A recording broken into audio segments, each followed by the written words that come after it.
On l'évoquait déjà dans le passage précédent.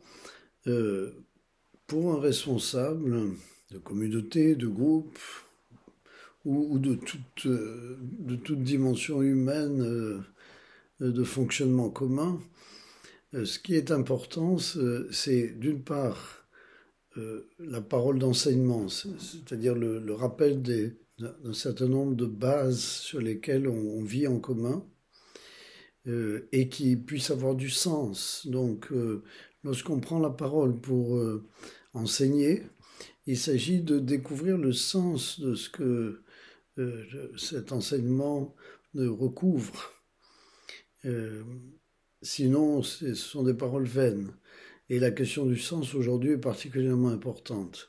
Donc, cette part d'enseignement, cette part de mise en œuvre de l'enseignement qu'on donne.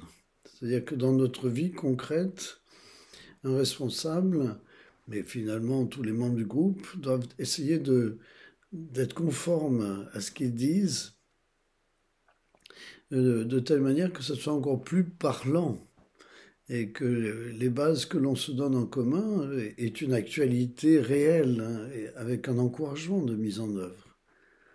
Et puis donc la troisième dimension, c'est comment est-ce que tout ça passe dans le concret pour tout le monde.